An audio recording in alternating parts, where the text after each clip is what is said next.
Developed alongside the R8 GTS race car, the coupe shares nearly 50% of the parts. Audi Tampa has given us the 2022 Audi R8 Performance in your Mythos Black. New this year, increased performance, which is always a nice treat. Inside this driver-focused race car is going to receive Nappa leather, sharing a lot of the Lamborghini Huracan, with rivals starting with your new Maserati MC20, your Porsche 911 GTS. But you're practically getting a Lamborghini. With the 0 to 60 numbers just a second slower, the same with the quarter mile. I'm Anthony from Hawkeye Rides. I'm gonna go over all the specs and details, starting now.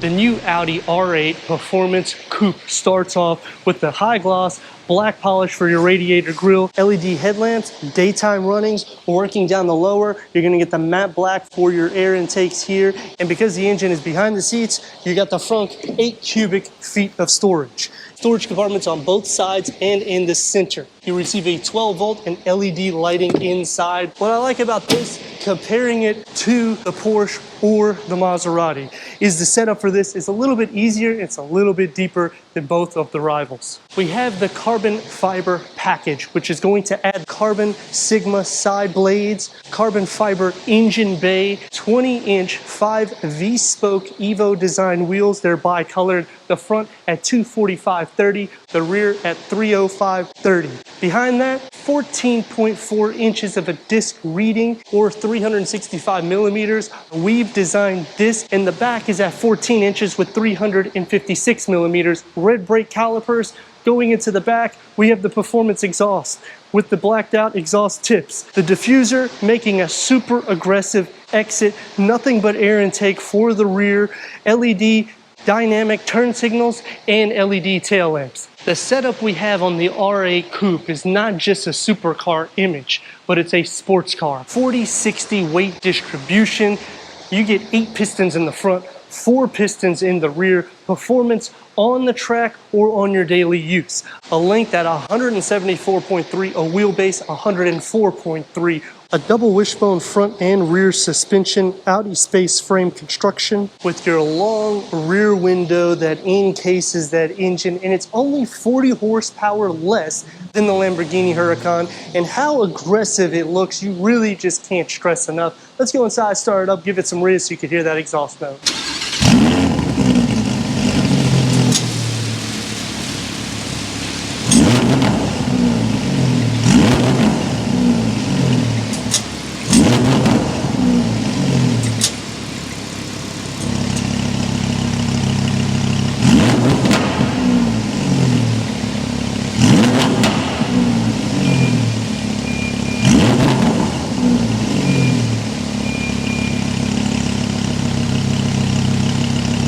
The exhaust note that you get out of the V10 R8 is insane, and they back the performance with a 5.2 liter V10 FSI producing 562 horsepower and 406 pound-feet of torque. That's paired to a 7-speed S-tronic transmission, achieving 14 to 23 mpgs. That's good for a 0 to 60 in the mid to low 3 seconds.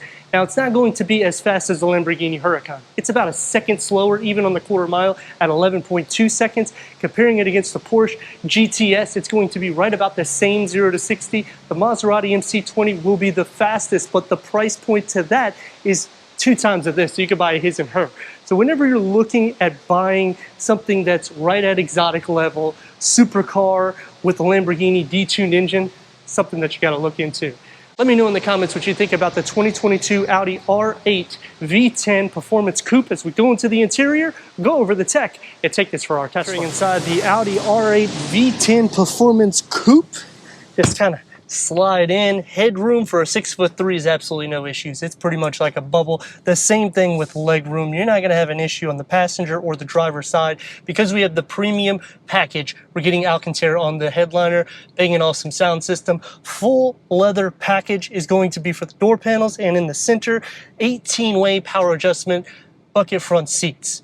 In black, you get the contrast stitching in red, heated. The dashboard is simple, but I like what we're working with because we have enough carbon fiber. It's here on the side vents and on the center. So it does set itself apart. Climate control, open this up and you got a wireless charging pad right here with 2 USB-C ports, a 12 volt, a little area for storage or for your Audi R8 key fob.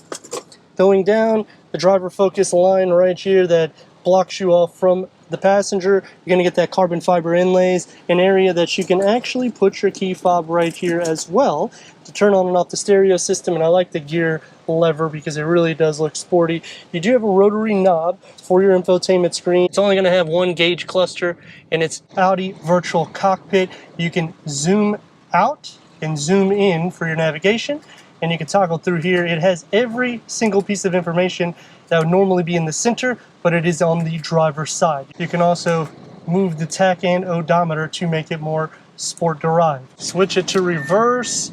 We do have full trajectory. It is a reverse camera, and you got the front and rear parking sensors, so it does make it easy for your reversing. Napa leather wrapped, flat bottom.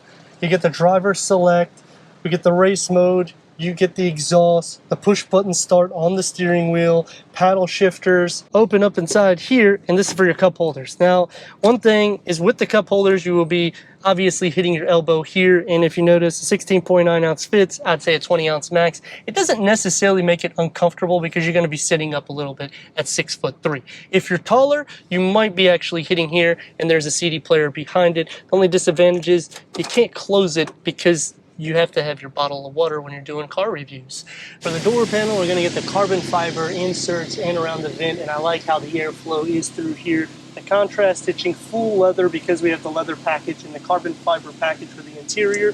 One touch up and down for all your windows to open the front. Upgraded Bang & Olufsen sound system with a large storage pocket that you will not receive in the Maserati MC20 or the Porsche 911 GTS. And the performance numbers that you're getting, Lamborghini Huracan, at a price that's at least $100,000 to $200,000 cheaper. Taking the 2022 Audi R8 Performance V10 Coupe out. I mean, it is insane. The FSI 5.2 liter with 562 horsepower, that's insane. Mid to low 3 seconds, 406 pound-feet of torque, 7-speed S-Tronic, which is a dual clutch automatic transmission, so it's going to be more optimal. The disadvantage is it's raining, so it's going to be not as fun because this is a rear-wheel drive vehicle. However, we're still going to make it what it is. Quarter mile in the 11 seconds. I mean, when you are thinking about vehicles like a Lamborghini Huracan, a Maserati MC20, the Porsche 911 GTS, this is like that sweet spot because 40 horsepower less than the Huracan, the savings over $100,000. If you're looking at it from Maserati perspective, you could buy a his and her. And if you're looking at it at Porsche, you're right at the same price point, but you get a little bit more of a wow factor inside the R8. And it's pouring down rain. It's not necessarily a normal Florida day, but the good thing is you'll be able to really see the performance in weather that is not optimal as well.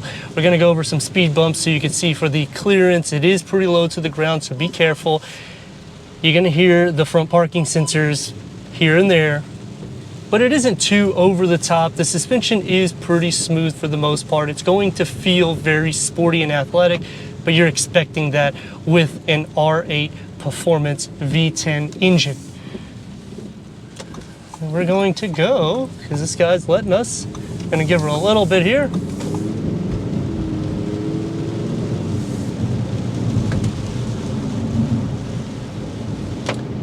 As for road noise, you're gonna hear a little bit. You're obviously sitting low to the ground. It does feel like a supercar, so I like the stance in it because when we're buying something with six-figure price tags, you really want this to stand out from class. And it's aggressive. It really does feel aggressive. In the rear for blind spots, you're going to have a bunch. We do not have a digital rear view mirror, which would help significantly because we do have a lot of blind spots. Turn radius at more or less a stop point.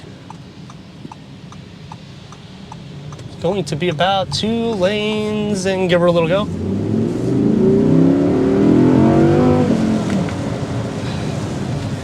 Now we're gonna put that active exhaust note on. All the time when you're driving this vehicle, I would suggest drive it with that active exhaust note, so that way you can hear it, especially when you downshift. I mean, whew. The road noise does filter in a lot more as you get up to a higher speed. We're going to try to get it as straight as possible. We have it in the dynamics, we got everything engaged, and we're going to give it a little go.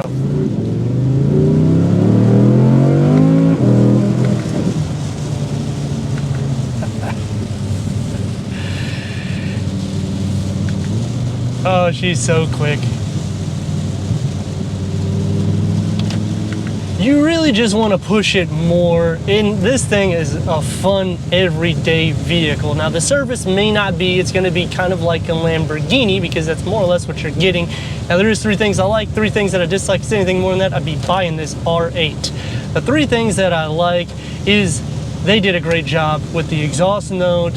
When you add the carbon fiber package on the exterior and in the interior, I think it just gives enough. You don't have to go overboard, and they didn't do that with this. So it made it very classic and yet sporty all in together. The second thing that I like about the vehicle is if you are only driving it as one person and you don't have anybody in the passenger seat, you feel like you just need to be on the racetrack every day. The way the setup is, it's more than enough for aggressive, plus everything's easy access, so it makes it super easy for the driver. There is a flip side to that though. The flip side of one thing I dislike, a lot of blind spots, and it makes it a little bit harder to see because this is a coupe. If it was a convertible, I'd say, you know what, just put the top down and don't worry about it. The last thing that I like about the vehicle is you still have enough charging ports, you have good storage. It's actually more storage than the Maserati and the Porsche and a lot of supercars nowadays. 8 cubic feet is quite a bit, especially when you're housing over 560 horsepower. The second thing that I dislike is when you're entering inside this vehicle, I've hit my knee 1,000 times on the door because of the way it's set up. But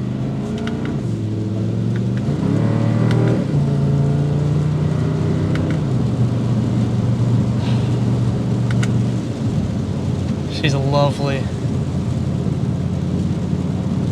Forget about road noise. There's so much positive. The last thing that I dislike though, the cup holders was an afterthought, clearly, because it's not necessarily something for a long journey that's gonna be comfortable. And I get it, you may not use them that much. However, if I'm taking this for an hour drive out of the area of Tampa, maybe I wanna go to Orlando, I wanna take it to Jacksonville, because you know what, why not?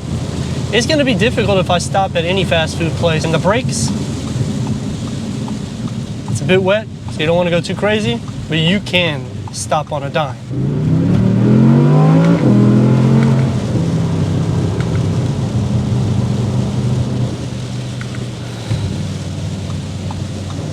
Now, as a daily drive vehicle, can you do it? Yes, you can. I'm going to put it into comfort so we can really see how it is. It's not something that I would do often. If I personally bought this vehicle, I would probably drive it in sport mode at least for 1 to 2 years, and that's the same thing with the Porsche and the Maserati, because I personally own a Maserati, and that's what I did. It took almost 3 years for me to stop using sport mode because you just get so much out of that exhaust note. It is incredible. The ground clearance isn't going to be the best. It's right at the same as the Maserati MC20, so it's going to be a little bit tighter than my liking, but for maneuverability purposes, you can get in and out of lanes quick. The steering wheel has a little bit of weight, but for the most part, it is artificial. So you can see just turning it is very light. That's also when we put it into normal. Now, when we put it into dynamics, does it tighten up? Yes, it tightens up a little bit. so it's gonna feel a little bit more weight. So I do like that when you do toggle through these settings, it's going to make it more pleasurable and comfortable for you for an everyday drive, because you're not going to be driving so many miles, but I could see somebody doing at least 5,000 to 10,000 miles a year in this without any issues. Comparing it to the Maserati MC20, great vehicle. It's going to be a little bit quicker than this one. The setup to that is awesome. You got the butterfly doors. It is a lovely and beautiful vehicle, hands down.